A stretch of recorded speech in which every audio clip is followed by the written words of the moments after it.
말라기 17장 1절부터 13절까지 한 절씩 교독합니다.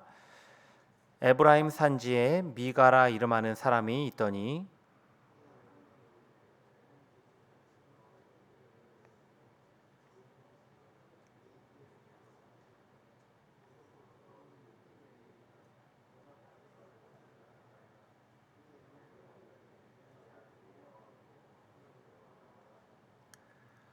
미가가 은 1,100을 그의 어머니에게 도로 주매 그의 어머니가 이르되 내가 내 아들을 위하여 한 신상을 새기며 한 신상을 부어 만들기 위해 내 손에서 이 은을 여호와께 거룩히 드리노라. 그러므로 내가 이제 이 은을 내게 도로 주리라.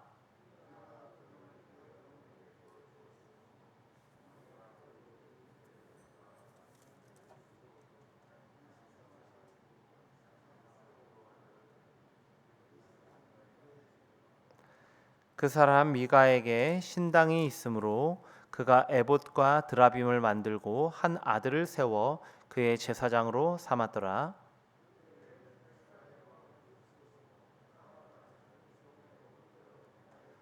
유다 가족에 속한 유다 베들레헴에 한 청년이 있었으니 그는 레위인으로서 거기서 거류하였더라.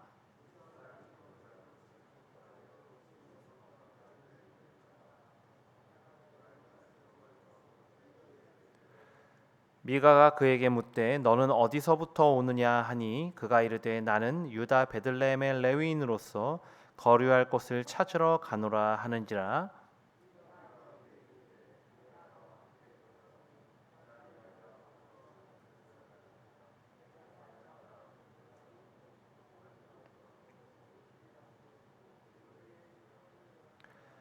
그 레위인이 그 사람과 함께 거주하기를 만족하게 생각했으니 이는 그 청년이 미가의 아들 중 하나같이 됨이라.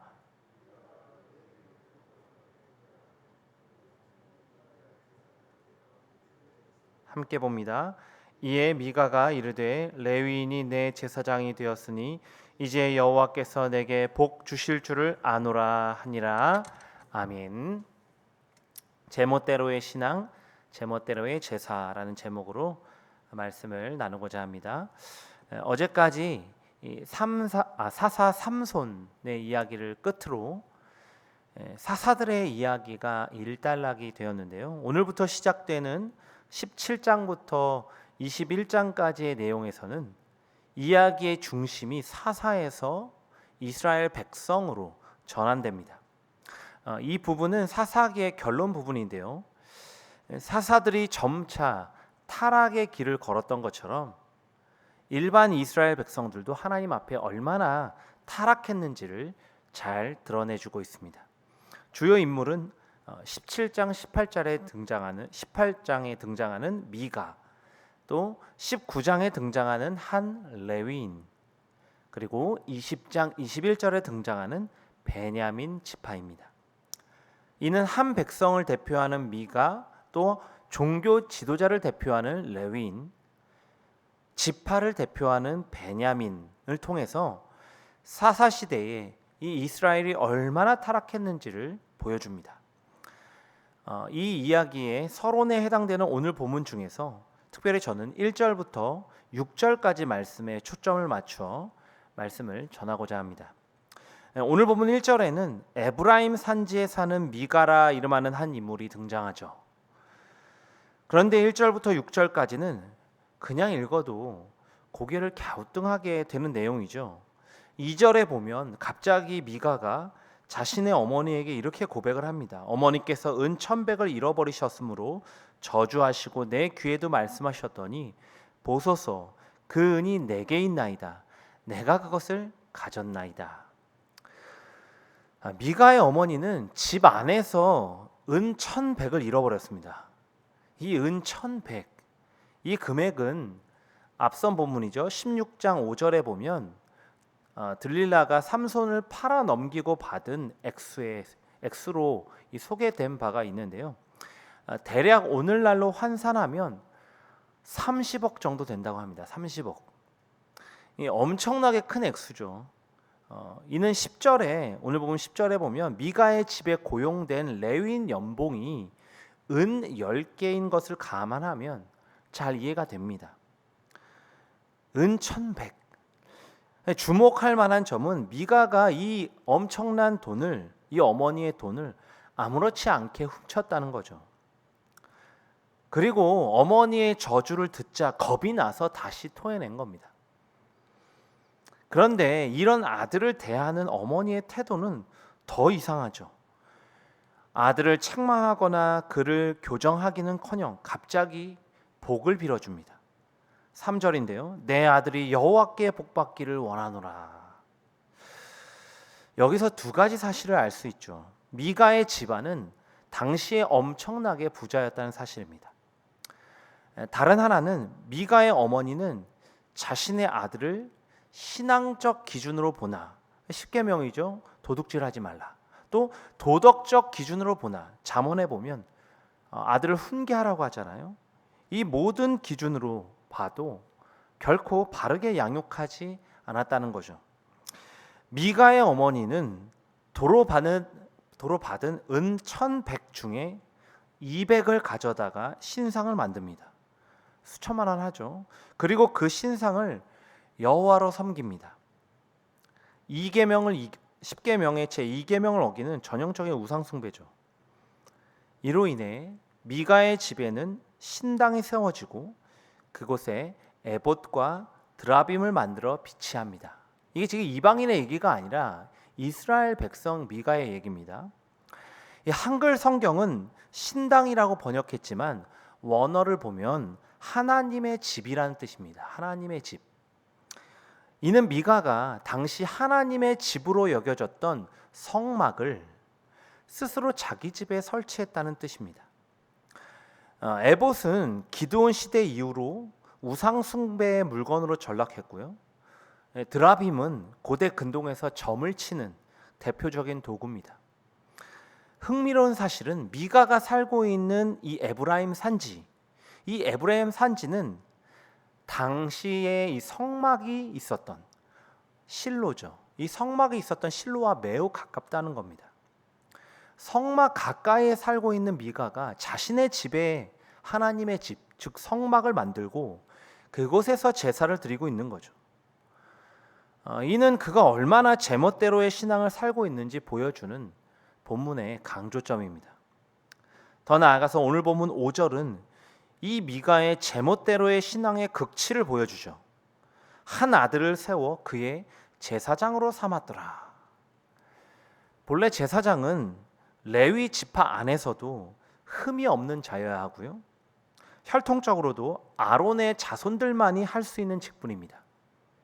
그런데 미가는 제멋대로 성막을 자기 집에 세우고 제멋대로 아들 중 한 명, 그러니까 아무나 제사장을 세웠습니다. 이는 오늘 보면 6절의 결론이죠. 그때에는 이스라엘에 왕이 없었으므로 사람마다 자기 소견에 오른 대로 행하였더라. 이 말씀의 전형이죠. 이 문구는 사사기 마지막 구절 21장 25절에도 반복되는데요. 이는 17장과 21장에까지 이어지는 사사시대 이스라엘 백성들의 이야기에 대해서 처음과 끝에 그들이 얼마나 타락했는가를 반복해서 외치고 있는 인클루지오, 곧 수미 상관을 이루는 문학적 장치입니다. 오늘 우리는 미가의 이야기를 보면서 내 안의 우상을 점검하고 이 시대의 타락상을 바라봐야 합니다. 미가의 제멋대로의 신앙은 우리에게 두 가지 경고를 주고 있는데요. 하나는 물질적으로는 풍요하지만 영적, 도덕적으로는 빈곤한 삶이죠. 다른 하나는 하나님이 기뻐하신 제사가 아니라 내가 원하는 제사를 드리는 겁니다. 오늘 우리가 사는 시대는 그 어느 때보다도 풍요롭습니다. 성경 역사의 시대를 들여다보고 2000년 기독교 역사를 봐도 풍요의 시대에는 항상 영적으로 궁핍했음을 알 수 있습니다. 가나안 땅에 정착한 지 얼마 안 되어 농경 사회의 풍요 속에서 이스라엘 백성은 우상 숭배와 함께 도덕적으로 문란한 삶을 살았습니다. 이게 사사기가 보여주는 모습 아닙니까? 솔로몬은 번영 이후에 타락했고요. 북이스라엘 왕국, 남유다 왕국 모두 경제적으로 번영하고 정치적으로 안정적인 시기에 영적으로는 가장 타락했습니다. 초대교회 로마의 박해가 끝나고 기독교가 국교로 지정된 지 얼마 되지 않아서 로마 카톨릭 교회는 타락하기 시작하죠. 기독교가 전 세계를 지배한 시대였지만 지금도 중세 시대는 암흑기라 불려집니다. 종교개혁 시대를 거쳐서 산업혁명 이후에 서구 문명은 획기적으로 경제가 발전했습니다. 먹고 사는 문제가 해결되고 풍요와 안정이 찾아오자 유럽 교회와 미국 교회는 타락하기 시작합니다. 오늘 우리 한국 교회도 마찬가지 아닙니까? 70년대, 80년대 급속한 경제 발전 이후로 한국 교회의 마이너스 성장은 지금도 이어지고 있습니다. 오늘 우리가 풍요의 시대에 도취되지 않길 바랍니다. 이 시대의 바알이죠. 곧 물질을 섬기는 시대적 가치관을 철저히 배격해야 합니다. 내가 가진 소유의 많고 적음을 떠나서 항상 하나님 앞에 심령이 가난한 자로 살아가는 저와 여러분이 되길 간절히 소망합니다. 오늘 내가 드리는 예배가 하나님이 기뻐하시는 예배인지 내가 기뻐하는 예배인지 점검해야 합니다. 미가는 성막 가까이에 살면서도 자기 집에 하나님의 집을 세우고 제멋대로 제사장을 세웠습니다. 오늘 우리도 충분히 예배당에서 교회 공동체로 함께 드리는 예배에 참여할 수 있으면서도 내 편의를 위해서 바쁘다는 핑계로 온라인 예배를 고수하고 있지는 않습니까? 저는 지금 온라인 예배를 드리면 안 된다 말씀드리는 게 아닙니다. 온라인 예배를 드리고 있는 마음을 점검해야 한다는 뜻이죠. 불가피한 상황, 어쩔 수 없는 이유로 드리는 온라인 예배 괜찮습니다. 그분들을 정죄하지 않습니다. 그러나 내 신앙의 나태함으로 인한 내 편의를 위해 드리는 온라인 예배, 그것은 미가의 마음과 별반 차이가 없습니다. 그것은 예배의 중심이 하나님이 아니라 내가 되는 일이기 때문이죠. 오늘 우리는 6.25 전쟁 시에도 멈추지 않았던 현장 예배가 코로나라는 질병에 의해 중단되었던 초유의 시대를 살고 있습니다. 2000년 교회 역사에서 이웃의 안전을 위해서 교회가 스스로 예배당 문을 닫은 적은 있었어도 외력에 의해 예배당을 폐쇄한 적은 없었습니다. 우리가 사는 포스트 모던 시대는 절대 기준을 모호하게 만들고 감정 중심, 주관주의의 물결을 불러일으켰습니다. 하나님의 뜻, 성경의 기준, 교회의 역할보다는 내 기준, 내게 은혜되는 말씀 등 개인주의 신앙이 지배하게 되었습니다. 오늘 우리 안에 남아있는 자기 소견에 옳은 대로 행하는 신앙, 이것을 철저히 내려놓으시길 바랍니다. 풀은 마르고 꽃은 시드나 주의 말씀은 영원히 서서 결코 변하지 않습니다. 오늘 우리가 드리는 예배가 나의 감정을 고취시키는 차원에 머물지 말고 하나님이 기뻐하시는 예배가 되길 바랍니다. 나에게 편리한 것, 내가 원하는 기준을 철저히 내려놓고 성경이 말하는 예배, 하나님이 영광 받으시는 참된 예배를 드리시길 바랍니다. 하나님은 영이시니 예배하는 자가 영과 진리로 예배할지니라. 성령 안에서 진리 되신 예수 그리스도를 통해 예배하는 것, 이것이 하나님이 기뻐하시는 영광스러운 예배입니다. 우리는 그리스도의 몸이요, 교회는 성령 안에서 함께 거룩하게 지어져 가는 성전이죠. 공동체가 함께 모여 떡을 떼며 예수를 함께 주로 고백하고 찬양하며 주의 몸과 피를 기념하는 예배, 이것이 영과 진리로 예배했던 초대교회의 영광스러운 예배 유산입니다. 오늘 우리가 제멋대로의 신앙, 제멋대로 드리는 예배에서 벗어나길 소망합니다. 그리하여 오늘 하루도 하나님이 기뻐하시는 예배, 하나님께 영광 돌릴 영적 예배, 곧 우리 몸을 거룩한 산 제물로 드리는 저와 여러분의 삶이 되길 주님의 이름으로 간절히 축원합니다. 기도하겠습니다.